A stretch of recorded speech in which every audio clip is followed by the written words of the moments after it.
Hey everyone, welcome to Tactical Tuesday. Tonight's topic, come on, work. There it goes, now it's working. What fuels do you need? And also we're going to talk about how to take care of them. And we're going to talk about the differences of them. And, you guys can hear me okay, right? Yeah, we can hear you fine. Okay, there's just the camera. I don't understand why the camera's lagging, but whatever. Video card's probably acting up. Is it an Apple product?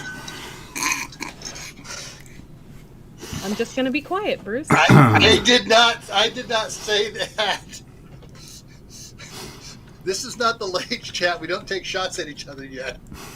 It's so weird because I've never had that issue before. Like, this is the first time. I don't know if I need to do an update or something.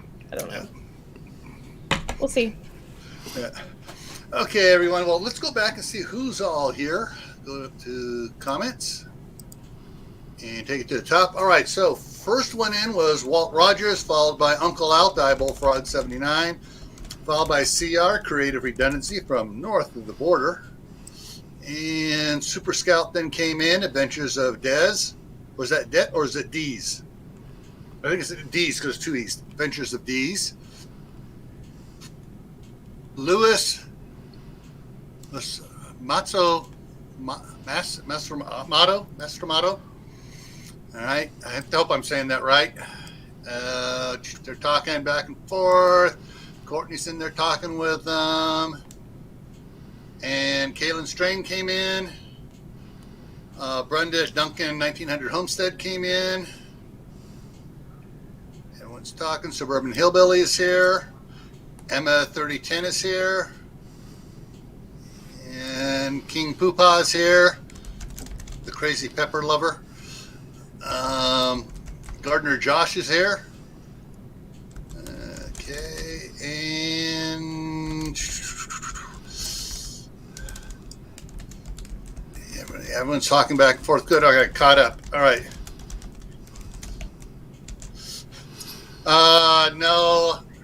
No, you would not have to buy 3 computers. You just have to buy one good gaming computer. I build my own, and I never have a problem with them, so I don't know. Yeah. My wife got it when they had the Macintosh. My mom got the Macintosh, and everyone else in the family had the IBM clones. At least that's what we called them at the time. Yeah. And she got so mad at it because it wouldn't interface, it wouldn't do the things ours were doing and stuff. And when she passed away, my wife got it. My wife fired it up, started running it. She goes, "Oh hell no!" Donated it. Alrighty, so what we're going to cover some topics tonight. I was hoping that a couple other people would come in here and be able to talk about what they know about fuels in their areas as well. And so let's go over to here. All right, let's go to the first slide here. And this is the fuels we're going to be talking about or be touching on a little bit here and there, mentioning, everything. We're mentioning fuel care, winterizing your fuel, longevity for fuel storage. What fuels do you need? Do you actually need, as opposed to what you think you need? And what are fuels? And Bruce is going to talk a little bit about that. And we're going to talk about gasoline. And someone actually asked me a question about generator fuel. We'll get to that later. Propane, butane, isobutene, isopropanol, cooking fuel, alcohol, wood stove fuel, wood alcohol, rubbing alcohol, fuel preservation, kerosene, diesel fuel, number 1 diesel fuel, off-road diesel, natural gas, ethanol, hydrogen, wood, and coal. So there's a lot of fuels, aren't there? And I didn't even mention nuclear fuel. Don't use that to operate any vehicles that I know of yet. No. Not unless you have this funny looking DeLorean with this little Mr. Fusion thing in the back. All right. So, Bruce, you want to talk about fuels and the fuel triangle? The fire triangle and that? Fuels make fire. Now, basically, when you're using a fuel, you have what's called the fuel triangle. And what it is you need to have heat, you need to have oxygen, and then you need to have combustion. And if you take one of those legs away from the fire, you won't have fire. You won't have the combustion process operate the way you want it to move a vehicle, to heat the house, or whatever you're doing with it. So you need to keep that in mind, because a lot of people get into trouble when they're storing a fuel or something like that. They won't store it in a metal cabinet, which you should do, especially if you're storing it in your garage and you have a pilot light on your water heater. That's not good, because when you're talking about gasoline, diesel, all that, it's the fumes that will ignite on you. The liquid itself, you could drop a match into a jug of gas. As long as it's not creating any fumes, you just drop the match right in there, it's not going to do anything. Yeah. It's the fumes off of the gas that actually burn. Okay, and so anybody's wondering what those formulas are on the right-hand side, the top one is hydrogen and oxygen, and it creates water. When they burn oxygen, hydrogen burn, it creates water. The next one is carbon and oxygen, like coal. A good hot coal fire produces carbon dioxide. That's it. The bottom one here, the CH4, that's I froze. Okay, CH4 is methane, and oxygen, that gives you carbon dioxide and water. And of course, methane is what comes from composting materials. So, down here, and okay. Types of fuels. Well, basically, there, for what we're concerned with, there are three types of fuels: solids, liquids, and gaseous. Or, we'll just leave it with gaseous. Don't want to confuse people. So, solid fuels: wood, coal, charcoal. Something that's solid, hard, and burns. Liquid fuels, of course: kerosene, gasoline. You see, this is from England, so it says petrol. Diesel, alcohol, ethanol, stuff like that. The other thing you will see is if you're around a military location and you're getting fuel from them, you'll see JP4 and JP8. Oh, yeah. And that's basically, it's diesel, but it's just a highly refined diesel that they can use in the military vehicles like trucks and Humvees and stuff. And the JP8's typically used for aircraft like helicopters, planes, stuff like that.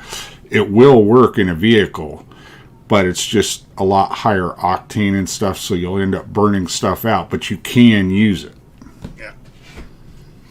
So like the JP fuels, if you're in someplace in the real cold winter, like up in Dickinson, North Dakota, the warm temperature is 10 below zero, you might want to add a little of that to your diesel fuel just to thin it out a little bit and make it work a little better. Yeah, and the JP8, which is actually used in aviation, its freezing point's down to like minus 320 degrees Fahrenheit or something. Yeah. It's way, way down there. I mean, you really got to go crazy to get JP8 to freeze on you. Yeah. Which kind of, I'm just going to just do a little squirrel moment here, which kind of throws a rock at that movie, The Day After Tomorrow, where the helicopter's froze in mid-flight. The fuel froze on it. Yeah. It would have to be so friggin' cold. Everybody inside would have frozen first. Exactly. Alrighty, so let's go on here. I'm put this up here. Check your information sources. The last slide was from over in England or whatever. So was this one, because hey, look how they spelled gas, and of course petrol instead of gasoline. So there are some differences between what the European community does with their fuels and what we do. What do you expect? They do everything in liters. Yeah, I mean they got rid of the good old mile markers, which are still everywhere over there. But yep. Throat feels so much better now. All right, another one from across the pond, because you got your diesels, and they talk about they call it B7 over there for diesel. B10 is a new type of diesel, and XTL is a synthetic diesel. Wouldn't that be biodiesel? I think so. I mean, that's yeah. We called biodiesel synthetic, so Yeah. And so then they talk about their petrols. They have E10, E5, E85, and actually there's some. I found pictures of the thumbnail for the video. Actually had in there E20. So, and then of course the auto gases. You know, we have liquefied natural gas, hydrogen, compressed natural gas, and liquefied petroleum gas. Now, most of the ones you'll see here in the U.S. are the last two. You know, Ford made a lot of conversions for municipalities that wanted to go with compressed natural gas, and especially in California, they did that. Hydrogen. There aren't too many vehicles around here that actually run on hydrogen, but there are some being made, and they're making inroads. And there's two different ways they run hydrogen. One, they run it through an internal combustion engine. The other one, they run it through a I just had a brain fart. Has the membranes in it, the cell. talking about the fuel cells. Fuel cells, yes, where it runs through there and creates electricity. Yep. You know, like on the lunar landers and all that stuff. So another type of it there. So we're going to get this through quick. Oh, now we're going to talk to one point about treating stuff. So they got fuel treatments and stuff. All fuel treatments are not created equal, folks. A lot of people talk about Stay-Bill, the one here on the far right here. All right, this here, looking at it, that's a 4-ounce container, and it treats up to 10 gallons. The one next to it in the middle here is an 8-ounce container, and it treats up to 40 gallons. And the one on the end here is a 32-ounce container, treats up to 512 gallons. So each one uses a different amount to mix in there. So as they're made, you're going to pay for different amounts for these, per ounce and everything else. So do your research.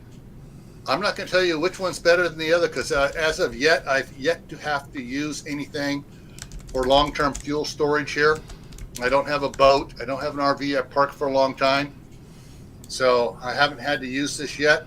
When I actually get a 500-gallon fuel tank here, then I'll be getting some of the stuff and adding to it.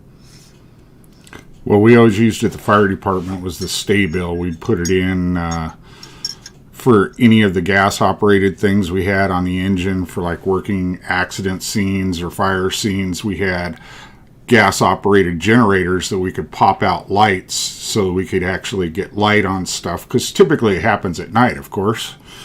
So we would put the Stay-Bill in the fuel tank of the actual small generator, like those little Honda 2,000-watt generators. We'd put it in the tank, and we'd also put it in the 5-gallon gas cans that we would carry on the truck. Yeah. And then besides gasoline, they make the stuff for diesel fuel as well. And I was looking at some of these. I know there's this looks like for long-term storage. There's some stuff specifically for cold weather treatment. And that's because diesel fuel has a habit of gelling up when you get down to 0 degrees and slightly lower. And so that's, they do make, besides the long-term storage, they also make cold stuff for winterizing your fuel, like your tractors, if you have a diesel generator, stuff like that.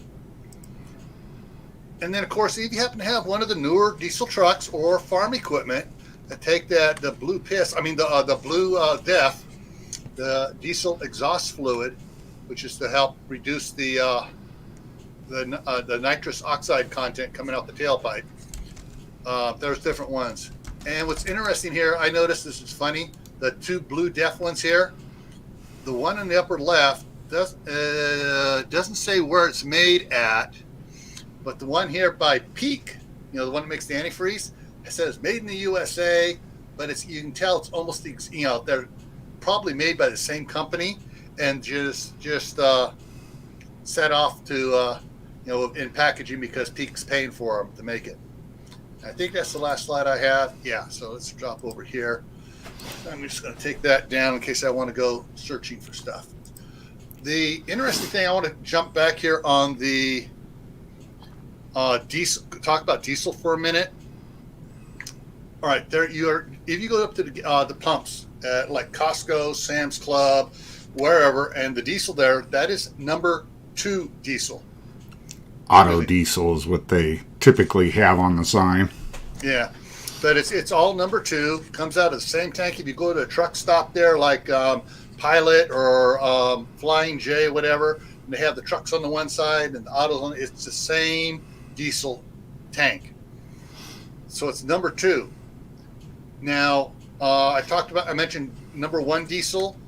Number 1 diesel is refined a bit more, has a lower gel temperature, has a lower vaporization temperature than number 2 diesel does, and it goes by a different name, kerosene.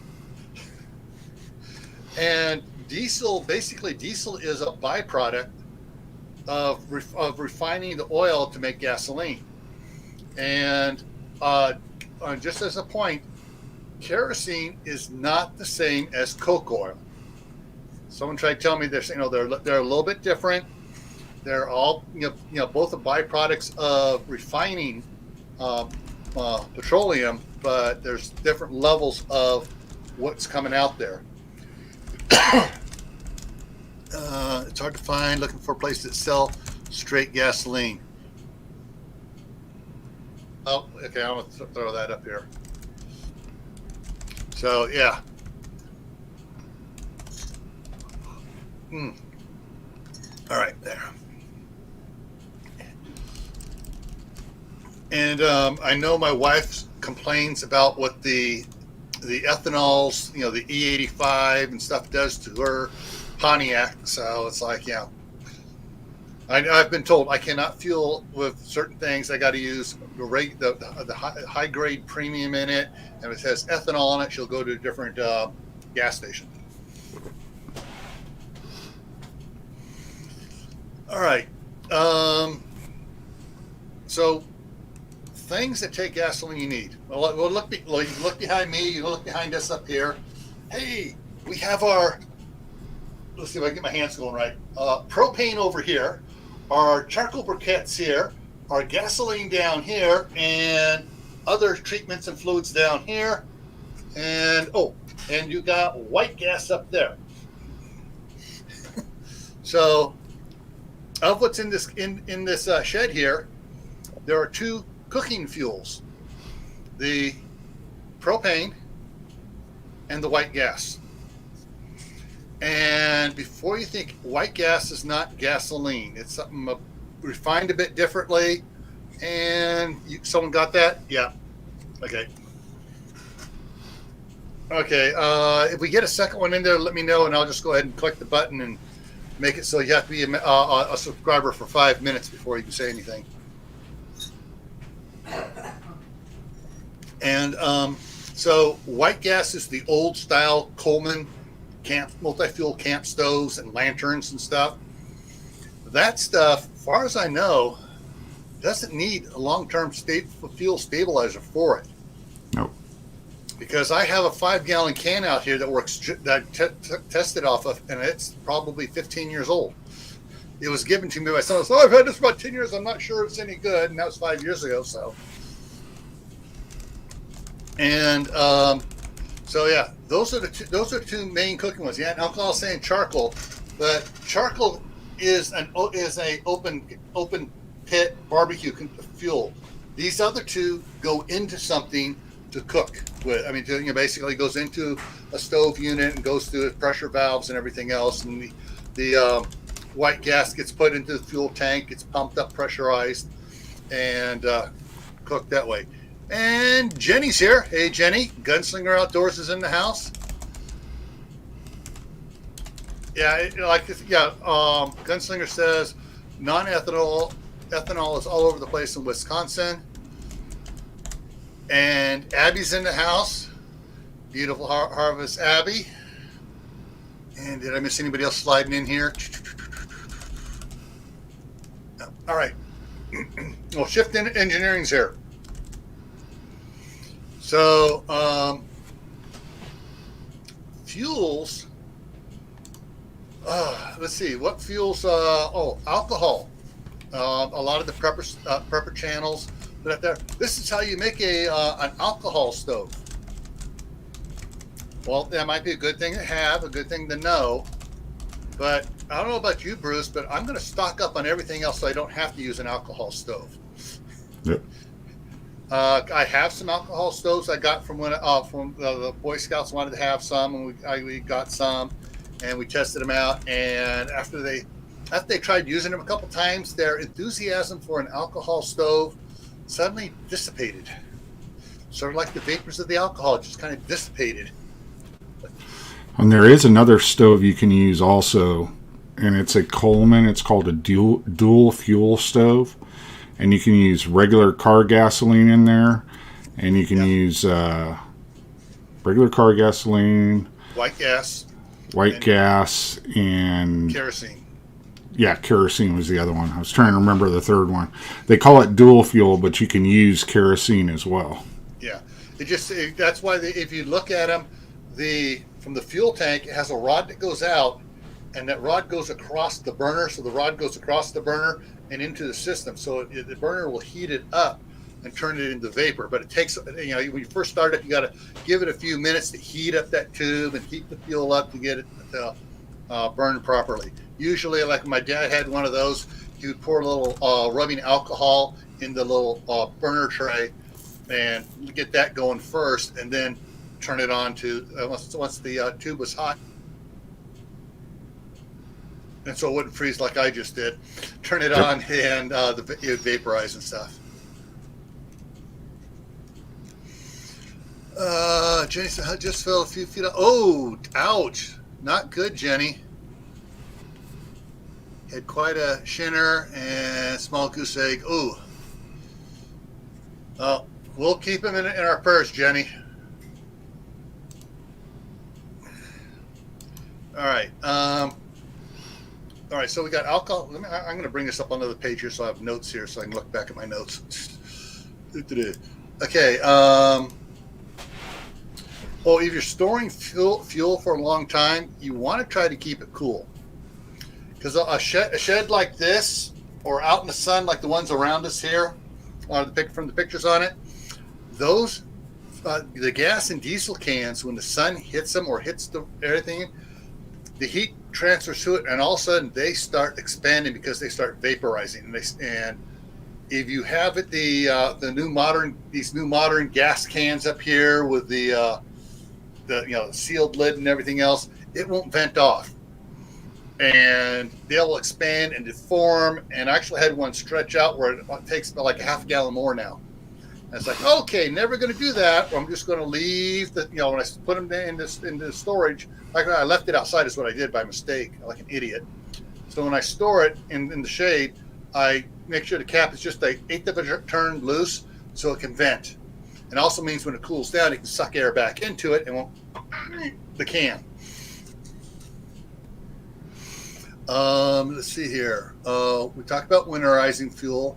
Your gasoline isn't affected by the winter too much, but diesel fuel is. And if you're going to be storing fuel for a long time, you want to have the stabilizers we showed the pictures of. Generator fuel.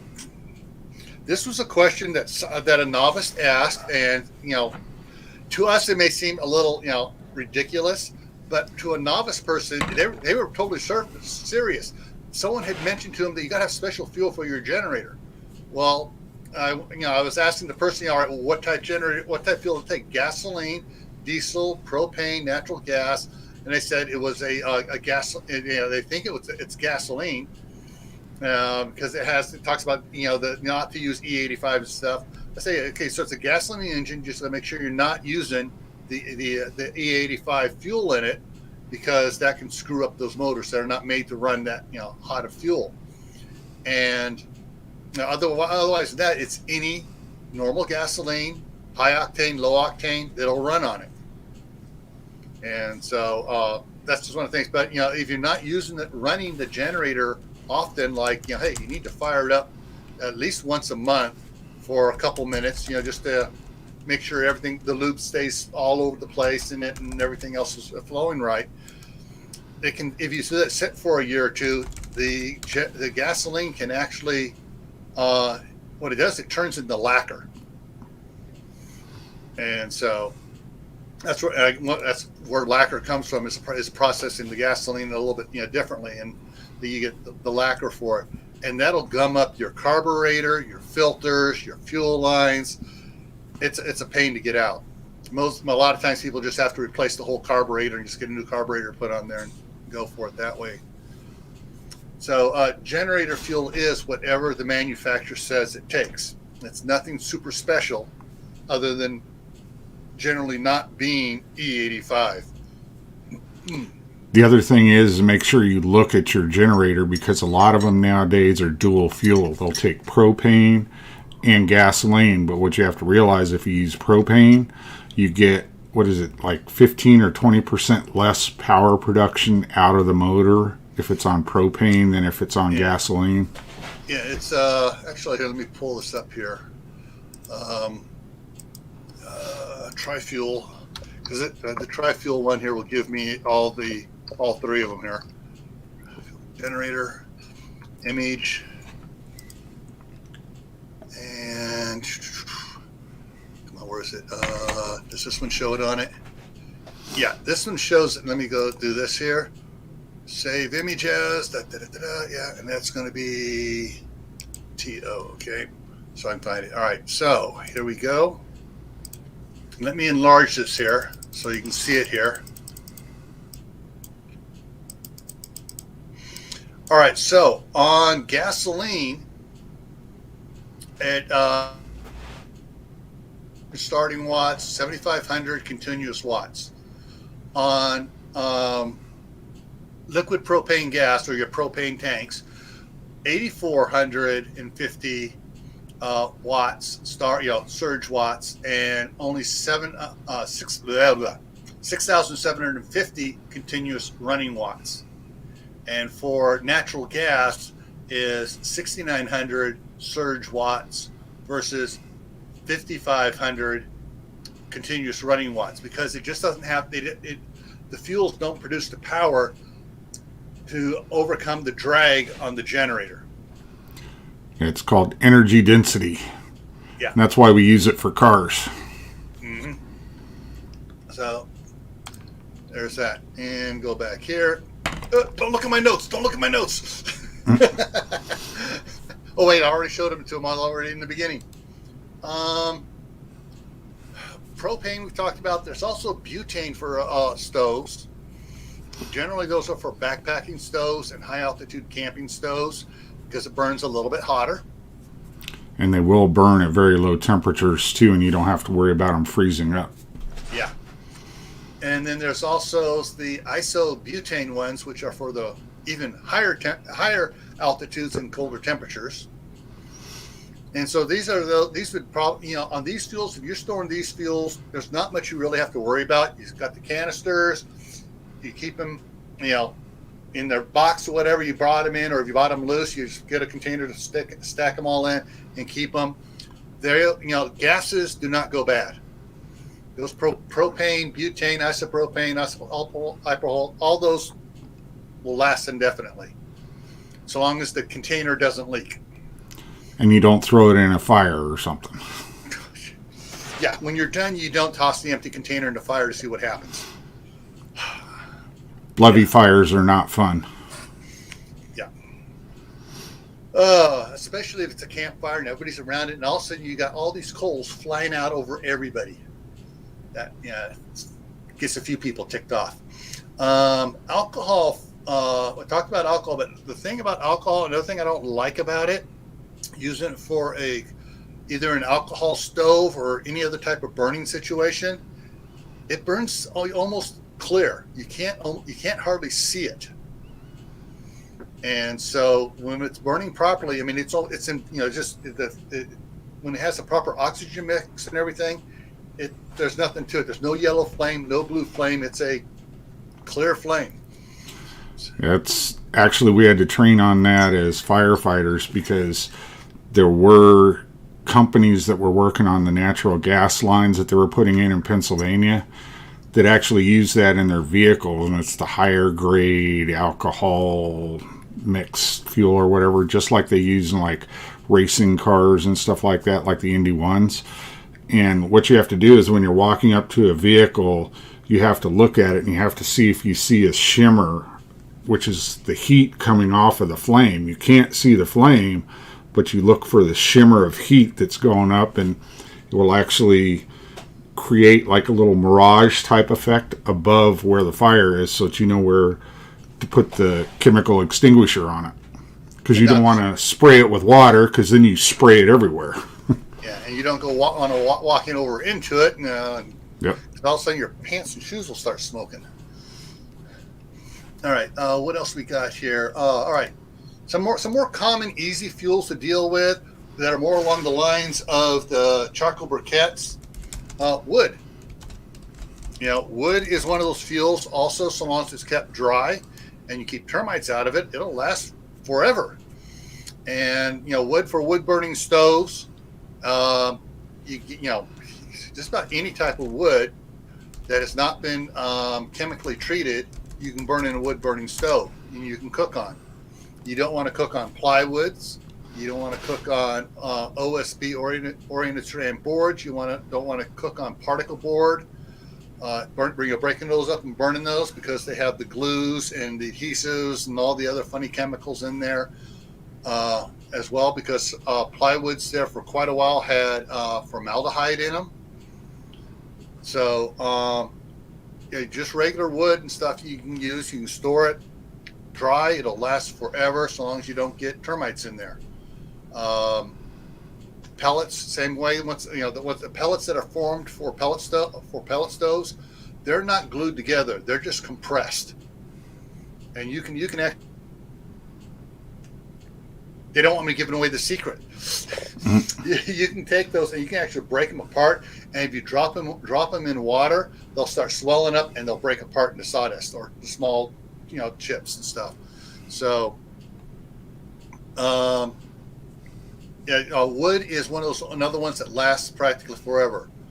Wood alcohol, also called rubbing alcohol, or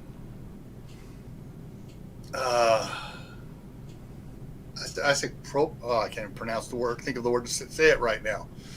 If you look on the bottles of your 70 or 90 or 91% rubbing alcohol, it says on there as well. Isopropyl. Yeah, isopropyl. Yeah.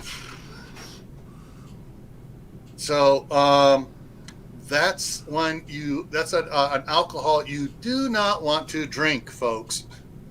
Not unless you want to go blind. There were many a sailor in World War II, and they heard that the torpedoes were filled with alcohol for around the mechanism, and they had cracked the mechanism out and drained some of the alcohol out, put it back in, and it be sipping the alcohol, and a couple days later he's like, I can't see. Yeah. Rubbing alcohol, wood alcohol are good it can be used in those alcohol stoves. But personally, if I can't see the flame, I don't want to be using the fuel. Okay, we talked about fuel preservation. Kerosene, we talked a little bit about kerosene. Basically, it's a more refined version of diesel. There are kerosene heaters for your home and kerosene lanterns, but just like the lanterns, the kerosene heaters, you got to trim the wick and make sure the wick is able to be adjusted just right. And sometimes you got to take it out, let everything cool down, take the wick out, trim it, put it back in, and measure it and set it into its holder at a certain height. Otherwise, it's going to smoke and stink, and it's not going to burn clean. We talked about off-road diesel being or did we? Did we talk about off-road diesel, or was that beforehand? We'll go over it just in case. That was beforehand, I think. Yeah, we'll go over that just so no one gets in trouble with it. All right, so diesel fuel, number 2 diesel you buy at the gas station has is generally a greenish color, and costs more than off-road diesel does. The reason it costs more is because it has all the highway taxes on it. And off-road diesel for farm tractors and construction equipment and stuff for off-roads, because it's not on the road, are exempt from paying highway taxes.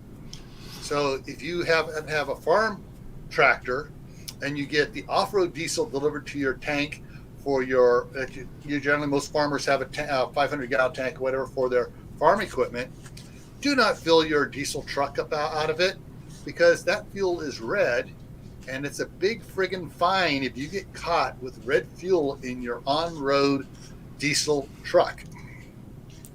Yep. Yeah. In fact, years and years ago, before I got married, I did a stint working for a construction company because, hey, it was fun and I made $65 an hour. I was running the fuel truck for them, going out to all the construction job sites, filling up the excavators, backhoes, loaders, dozers, and stuff like that, and the diesel trucks for the foreman and the crews drove. Well, we had two types of, we had 3 tanks on the truck. We had on-road diesel fuel, off-road diesel fuel, and gasoline.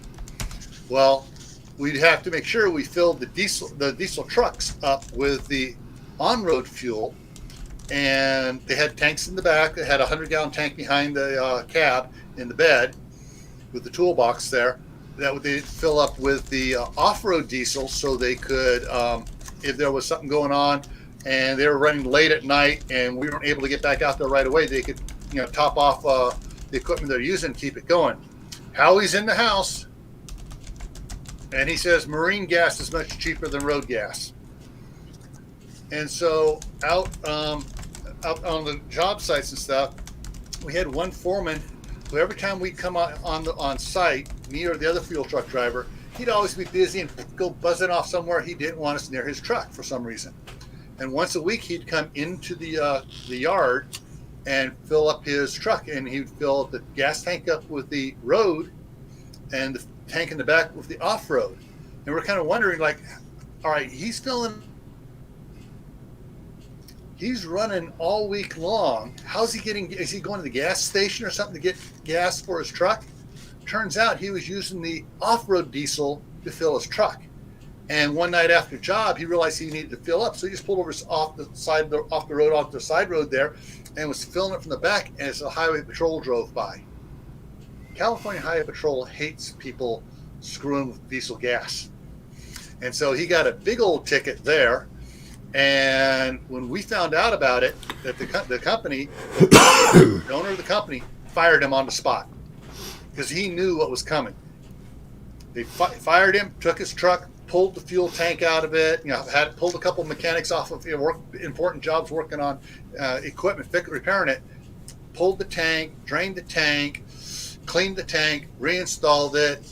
They had an inspector from the Highway Patrol come out to talk to him. He goes, we already fired the guy. We're pulling the tank. We're about ready to put the tank back in. We've pulled the fuel out. And they go, oh, cool. You fired him? Cool. All right. We're not going to fine you. And they left because they had taken such a pro-reactionary stance on it that this was a one strike, you're out for the company. So, and in some states, that fine can be as high as $10,000 for putting off-road diesel into a on-road diesel truck. All right, what else we got? Oh, natural gas. We talked a little bit about natural gas for generators, but there are some places that'll like propane. They're very far and few between. They'll have the big tanks that you can get filled up with propane. There are some places that will deliver natural gas for, and they have a compressor on it, so they compress it for putting into vehicles that use compressed natural gas. Generally, though, they try to get them to, hey, just hook up. We'll run you a bigger line into your facility, and you just compress off the main gas line. But they want some companies like to have in case something happens, some construction guys digs up the gas line by mistake. They want to be able to keep their supply of natural gas going. We talked about ethanol, the different percentages of ethanol being in gasoline. Ethanol is basically a alcohol gasoline fuel mixture. And so it burns hotter, and most engines don't like a high percentage diet of it. What else we got here? Hydrogen.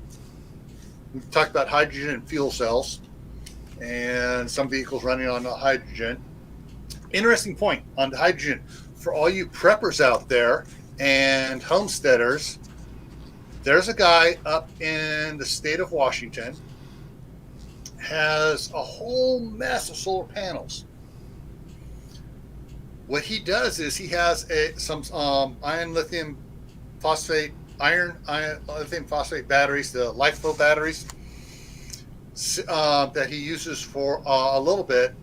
But his main thing he does is he has a hydrogen generator. Now, this is not a generator that runs on hydrogen. It's a way of taking water, running it through the thing, separating the oxygen from the hydrogen, and he stores the hydrogen. He had 4 or 5, 2,000-gallon propane style tanks that he compressed the gas into. And from that, he had an odorizer on it for the gas that went into the house. So instead of having natural gas for his stove and hot water heater, he had hydrogen. Byproduct was water. He also had a couple of fuel cells, which basically the hydrogen runs through and creates electricity again. So at night, what he'd do is he ran his house at night off of the fuel cells for all the electricity he needed. During the daytime, it ran off the solar panels. And so the iron lithium phosphate batteries were for emergencies. But basically, he was totally off grid. He had a lot of electrical stuff in that house, and he had the natural gas stuff converted to run off of hydrogen. Now, hey Kraken, how's it going? Reed, who I invited up here, but he's still getting his stuff together before he starts joining on the lives again, I guess. A year and a half ago, when Reed and I were talking about this, Reed suggested doing a methane generator. He says it's easier to do, and like we showed in that one slide here. Let's see if I can bring that up again. The methane's one on the bottom. The methane, oxygen, it gives you carbon dioxide and water, and it's a less involved process in creating the methane that is creating the oxygen. The other way you can get hydrogen is you need to have some special permits, but if you have a nuclear reactor, it creates hydrogen like crazy. That's what 3 Mile Island was. That's what Chernobyl was. You tried to make me cough up my hot apple cider, didn't you? But I mean, that's why they use water in the nuclear reactors, because it's a good modifier for the nuclear fuel, and it actually knocks off one of the hydrogen atoms on water, and then they collect that so that they can use it for powering other things in the power plant. But if you have a runaway, then you get a whole bunch built up in there, and then it's a very bad thing. You got to be careful with hydrogen because it's highly explosive. Now, one of the other types of fuel you can get, and it lasts for millions of years. We know that for a fact, because it takes millions of years to produce it, and that's coal. And coal is one, even if coal gets wet when it dries out, I don't think coal ever rots because it has all the other organics out of it. All it is down to basically carbon and a few other impurities that are still left in it. So, the Kraken says, aha. And the oxygen generator is actually a hydrogen generator. So basically splits off the hydrogen and the oxygen. On the subs, they save the oxygen. They just get rid of the hydrogen out in the water. And Gunslinger brought up something else. Old school stuff back during World War II, when there was a big, restriction on use of gasoline. A lot of the farmers built wood gasifiers to run their farm tractors on, and basically it's sort of like a still, but with wood turns the wood into a gas and then cools the gas vapors down, and runs the tractor on that. Hey, Pinball, what is it? Diamondbacks on there? I wonder what that's about. Well, Pinball's in the house. And, but the thing is, though, if you have coal, you can actually use the coal as well to produce gas in a gasifier as well. And I guess they use that to produce the coal gas and stuff they were running the lights on in England back in the day of Sherlock Holmes and that.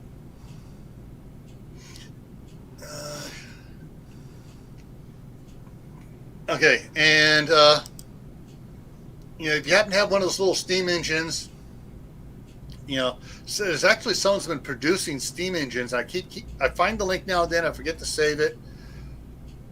He makes steam engine generators, steam powered electric generators.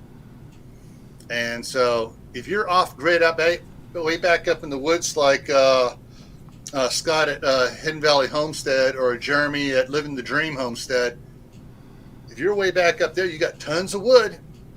Might as well have a steam powered generator to produce power for you. The thing is, steam engines are high maintenance. They got to be taken down, and the steam tubes inside there in the firebox need to be changed out, every so often. All right, and we're looking here. So we talked coal. If you happen to live near a railroad track or a railroad siding where they going into a power plant or from a coal producing area, you'd be surprised at the amount of coal that trickles off on that sideline going over to that place. For some reason, those hopper cars don't close tight all the time, so they're dribbling out coal as the train goes along. So if you want to walk along the tracks and pick up coal, that's another power source or fuel source that may or may not be legal to get. You would need to try talking the railroad and allowing you to walk along the tracks to gather it up, and they're going to say no, they don't want you walking along the tracks, not because they don't want you taking the coal, they just don't want you on the tracks for safety's sake. Ooh. All right, Shift Engineering says Stirling engines with compressed hydrogen gas can do a fair bit of work.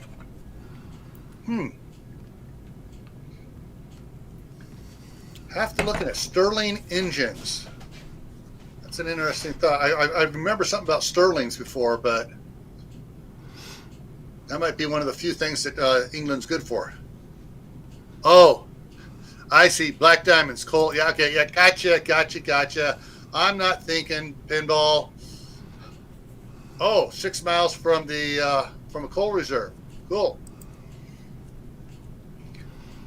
Yeah, the house across the street that my daughter's in, one of the rooms in the basement was the coal bunker. And so when I knocked it out so we could actually walk into it, and all along the top of the cinder blocks, the top, at least this much of the cinder block is full of coal.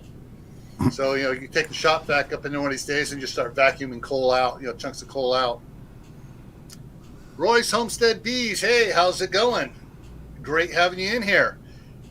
And like I try to tell any new sub that makes a comment, it says new sub here, any of the topics on any of my stuff I'm doing, if you think there's another topic I need to address, please give me a comment or give me an email and say, hey, how about addressing this comment? I'll be more than happy to. On the Your Prep for Today video series that comes out at 1:30 every day, about 1:30 Mountain Time. It's a little short, 3 to 8 minute video on different topics. I forget what today's was. Yesterday's was dehydrators. I make these. I record these videos. Several. Like a week and a half in advance, and queue them up. But if there's a topic you would like me to address and want to know a little more about, ask. More than happy to get the information for you. Alrighty. Let's see, anything else? Anything else you can think of we need to talk about fuels, Bruce? Just be careful with it. I mean, when you're using anything that's used as a fuel, you need to make sure you store it properly, because if you're going to have a lot of it, like if you're being prepared for something, you need to make sure you store it properly, because that's a huge liability on your part if you don't store it properly.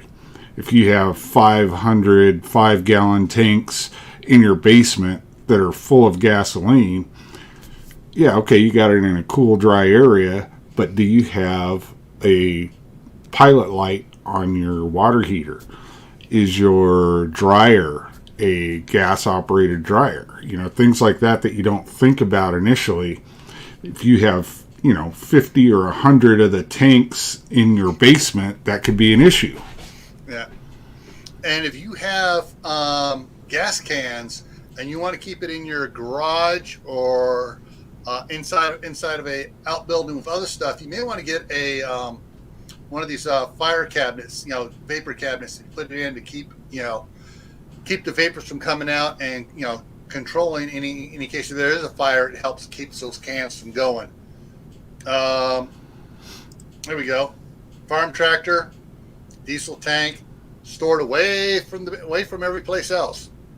Out there, has its own little roof on it.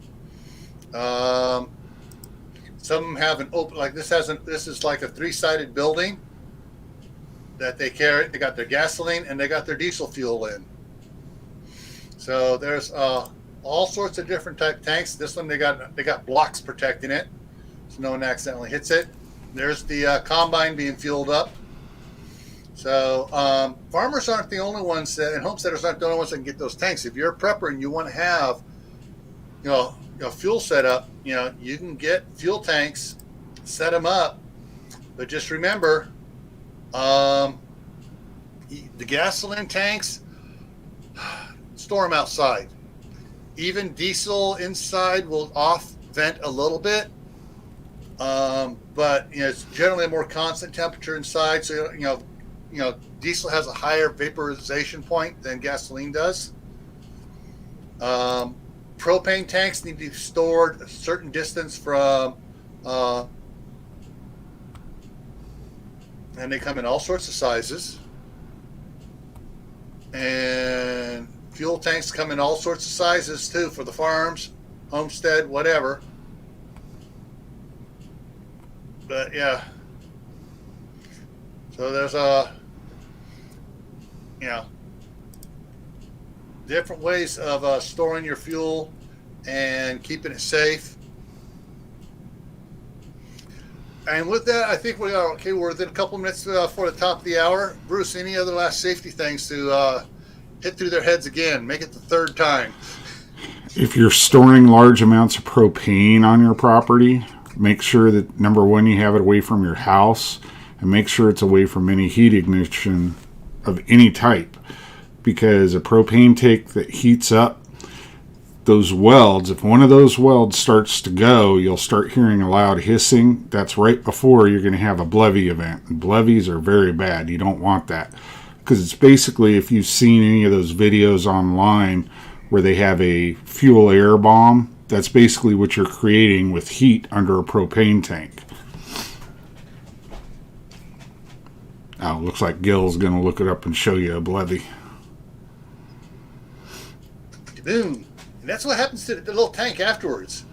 But you get some fairly big. Actually, let me try something else here. Just for laughs and giggles. Here we go. This one does. Boom. There it goes. Did you see that shockwave go out there, folks? Let me make that bigger for you. Save image as. I'm going to save that under GIFs. Come on, get in there. Save. Let me make this bigger. Watch for the shockwave. You see that compression shock wave go out there? That can kill. I don't see. People There don't goes- think there goes about piece of that. Tank flying way away. Yep. Yeah. When you have the shock wave from an explosion go out, a lot of people don't think about that. When that hits your body, it can actually liquefy your organs inside your chest. People don't think about that, but a high explosive like that going off, when it hits your body, it can actually liquefy your organs inside your chest. So you don't want to have that happening. Yeah. And certain different states have different limits how far they need to be from a house. We were thinking about getting a propane tank here. Fortunately, they do allow us to install a vault and bury it, so it would be under the driveway, and it would have all the vent pipes and be on the. It would be about 40 some odd feet off the side of the house here, but it would be out there where it's channel so it goes. Everything goes straight up through the lid off of it. All right, we can seen that enough. So coming up here, tomorrow is Wednesday. Courtney at Wide Family Farm is interviewing Beautiful Harvest Abby, or it is Bountiful. Bountiful Harvest Abby. Abby was in the chat here earlier. I'm not sure if Abby's still around. Abby, if you're still around, make a comment so they can see you in here and go check you out. She's interviewing her tomorrow evening, and that starts at, I'm trying to remember, is it 9:30 or 9 o'clock Eastern time? If you look for Wide Family Farm, WHYDE, and that will be, you can find, she usually have it either posted tonight already or she'll have it tomorrow on YouTube scheduled, so you can go ahead and click on it. And then, of course, after that's the after party. On Thursday, back here on graymanprepping, is going to be one of our scenario-based events, talking about what happens after the scenario. And it's after a worldwide famine. What are your plans to do? It's been going on for a year now. It doesn't look like it's going to end. What are your plans? Then on Friday night on the homestead over on Camp Patton Family Compound, my homesteading channel, is what are you doing now to prep your garden? And earlier, just before this, on Gardener Josh was talking about making some of the plans they're planning on doing. Some of the other people talking about things they're planning to do for their garden. They're planning already now, getting ready for the spring, so that when springtime comes, they're not scrambling. They have all their plans laid out, what they're going to be doing through the gardens. And so that's kind of what we're going to be talking about, things about that you can do now to get ready for your garden in the spring. And if you're a prepper and you don't have a garden and you have room for a garden, you need to be there so you can learn about getting ready to have a garden. It's easy for me. All that I do is just make sure that I keep the boss happy, and she takes care of the garden. Yeah, and you're building how many raised planter beds?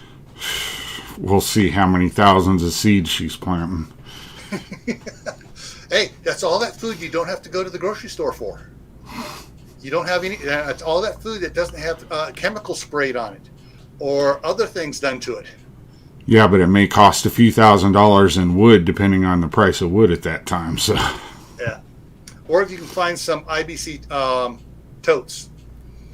Alrighty, what else here? Okay, so next Tuesday, next Monday. Sorry, I got those backwards. Excuse me. Friday on Homestead is what's been going wrong with this winter.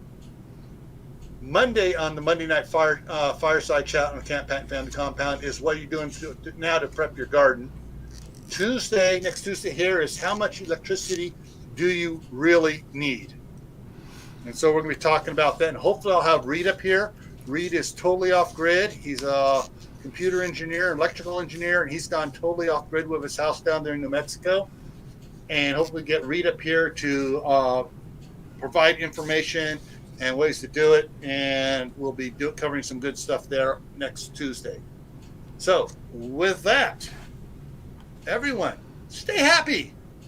No matter who's in the president. I mean, no matter what life throws at you. Stay safe. Don't go out and do anything foolish, like storing all your gasoline in the garage right next to your house or in your house. And keep adding to your preps: food, water, medicine, clothing, everything you're going to need to keep living a comfortable life and a thriving life if the balloon goes and everything goes to pot. And with that, we'll see you tomorrow on Courtney's channel. All right.